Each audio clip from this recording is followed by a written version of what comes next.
তৃপ্তিকণাস creation চ্যানেলে সকলকে স্বাগত। প্রথমেই জানাই সকলকে বিজয়া দশমীর প্রণাম ও ভালোবাসা। আশা করি সকলের পুজো ভালোই কেটেছে এবং সকলেই ভালো আছেন। আজকে আমি একটি টিফিন রেসিপি নিয়ে চলে এসেছি। লাঞ্চ বক্সে একঘেয়ে টিফিনের বদলে একটু নতুনত্ব আনার চেষ্টা। এটা খেতেও খুব সুন্দর হয়। এটা বানানোর জন্য বেশ কিছু সবজি নিয়ে নিয়েছি। পেঁয়াজ, টমেটো, কাঁচা লঙ্কা, ক্যাপসিকাম, বাঁধাকপি, ধনেপাতা আর আলুটা আমি একটু গ্রেট করে নিয়েছি। এবার একটি পাত্রে আমি 1 বাটি মতো ময়দা নিয়ে নিলাম। আপনারা চাইলে আটাও ব্যবহার করতে পারেন। আর অল্প একটু দিয়ে দিলাম সুজি। যতটা ময়দা নিয়েছি তার হাফেরও কম আমি সুজি দিয়েছি। আর দিলাম একটু চালের গুঁড়ো। যতটা সুজি দিয়েছি ততটাই চালের গুঁড়ো দিলাম। এবার দিয়ে দিলাম স্বাদ মতো একটু লবণ।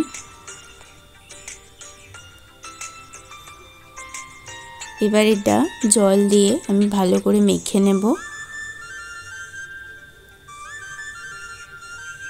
অল্প অল্প করে জল দিয়ে মেখে নিতে হবে।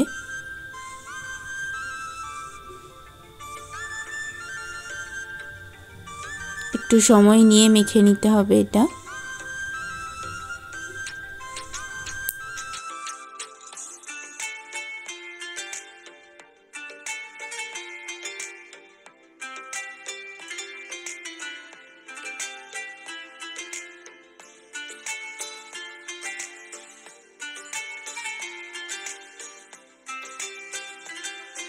এই পর্যন্ত মাখা হয়েছে, তবে এই ব্যাটারটার মধ্যে আরও জল অ্যাড করতে হবে।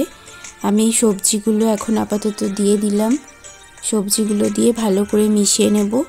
এবার প্রয়োজন হলে আমি জলটা সেইভাবে দেবো। এর মধ্যে সব ধরনের সবজি দেওয়ার জন্য এটা খেতেও যেমন টেস্টি হয়, তেমন এটা একটি হেলদি রেসিপি। অনেকেই সবজিটা খেতে চায় না, বাচ্চারা বিশেষ করে। তো এর মধ্যে অনেক রকমের সবজি দিয়েছি, তাই এটা একটা হেলদি রেসিপি।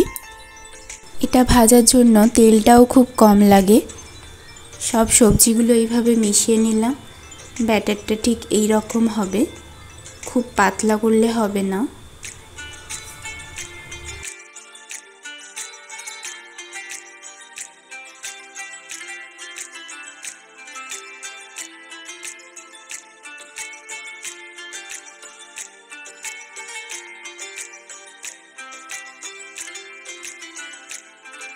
কড়াইটা ভালো করে গরম করে নিয়ে এর মধ্যে তেল দিয়ে দিলাম। কড়াইটা ভালো করে গরম করতে হবে, তাহলে এগুলো তুলতে খুব সুবিধা হয়। এবার 1 হাতা ব্যাটার এর মধ্যে দিয়ে দিলাম। আমি হাতায় করে ঠিক চাড়াতে পারছিলাম না, তাই আমি খুন্তি করেই এইভাবে চাড়িয়ে দিলাম। আর ব্যাটারটাতে যেহেতু সবজি দেওয়া আছে, তাই হাতায় করে টানতে আমার অসুবিধা হচ্ছিল, তাই খুন্তির মাধ্যমে এইভাবে করে চাড়িয়ে দিলাম।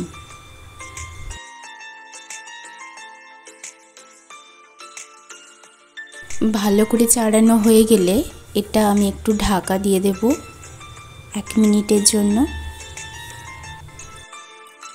এবার ঢাকাটা খুলে নিলাম। খুলে নিয়ে এবার আমি এটা উল্টে দেব। ঢাকা দিয়ে দিলে সবজিটাও ভালো করে সেদ্ধ হয়ে যায়। এটা খেতে খুবই টেস্টি হয়, যে কোনো চাটনি বা সসের সাথে খুবই ভালো লাগবে। আর বাচ্চাদের লাঞ্চ বক্সে এটা দেয়া যেতেই পারে। অনেক রকমের সবজি দেওয়া আছে যেহেতু ওদের খেতে ভালো লাগবে। আগে কিন্তু মা ঠাকুমারা এই রেসিপিটি বানাতেন, যেটাকে আমরা বলতাম গোলা রুটি। আটাকে জল দিয়ে গুলে এইভাবে পিঠের মতো বানাতেন। এখন আমরা একটু সবজি অ্যাড করে এটার মধ্যে নতুনত্ব আনার চেষ্টা করেছি এবং স্বাদটাও যাতে ভালো লাগে সেইভাবে বানানোর চেষ্টা করেছি মাত্র। আগেও এটা এইভাবে বানানো হতো। আজকে ইউটিউব প্ল্যাটফর্মে এসে দেখেছি অনেকেই অনেক নিত্য নতুন রেসিপি দেখান, ভালো লাগে। অনেকে অনেকের নিজের মতো করে অনেক কিছু বানিয়ে দেখিয়েছেন এবং রেসিপিগুলোর মধ্যে অনেক নতুনত্ব আনার চেষ্টা করেছেন। তাদেরকে অনেক ধন্যবাদ। আমরাও বাড়িতে এইভাবে ট্রাই করব।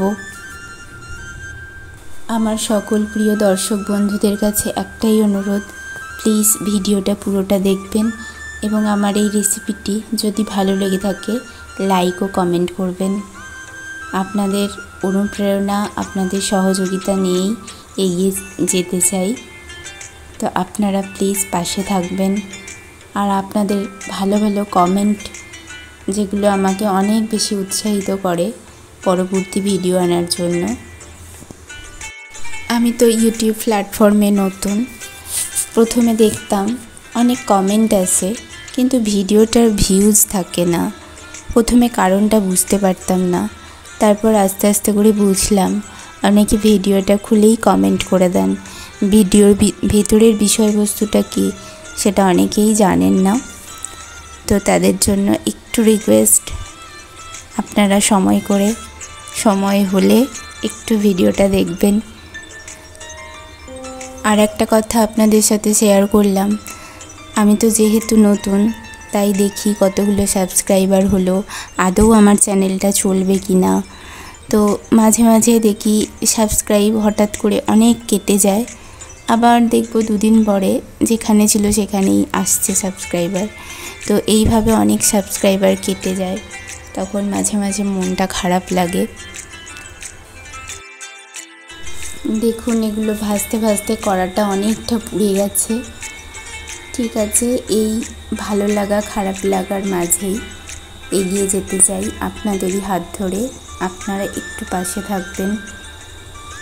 বন্ধুরা, আমার এই রেসিপিটি যদি ভালো লেগে থাকে প্লিজ চ্যানেলটি সাবস্ক্রাইব করে দেবেন এবং নোটিফিকেশনটি অন করে রাখবেন পরবর্তী ভিডিওর জন্য। সকলে ভালো থাকুন, সুস্থ থাকুন। নমস্কার, আবার দেখা হবে পরবর্তী ভিডিওতে।